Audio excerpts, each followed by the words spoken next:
Praise the lord. హల్లెలూయా. మన ప్రభు అయినటువంటి యేసుక్రీస్తు నామమున మీ అందరికి వందనాలు చెల్లిస్తూ ఉన్నాను. ఈరోజు ఉదయకాలం మన యొక్క ధ్యానార్థమై యెషయా గ్రంథం 58వ అధ్యాయం 8వ వాక్యాన్ని కానీ మనం చదవగలిగితే, స్వస్థత నీకు శీఘ్రముగా లభించును అని ఇక్కడ రాయబడి ఉంది.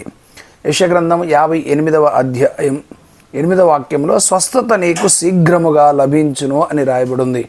కనుక దేవుడు నీకు ఆరోగ్యాన్ని వెనువెంటనే కలుగు చేయాలని ఆయన కోరుకుంటున్నాడు. కనుక నీవు స్వస్థపరచబడాలని, నీకు వెనువెంటనే ఆరోగ్యం కలగాలని ప్రభు కోరుకుంటున్నాడు. కనుక నువ్వు ఎల్లప్పుడూ దేవునికి మొరపెట్టము, నువ్వు ప్రార్థన చేయము. తప్పకుండా ఆయన నిన్ను బలపరిచి నీకు ఆరోగ్యాన్ని ఇచ్చి ఆయన నిన్ను స్వస్థపరచగలిగినటువంటి దేవుడై ఉన్నాడు. నీ బలహీనతల నుంచి విడిపించి నీకు ఆరోగ్యాన్ని ఇస్తాడు. ఆయన గాయముల ద్వారా మనకు స్వస్థత కలుగుతున్న లేఖనాలు సెలవిస్తూ ఉన్నాయి. Amen, amen.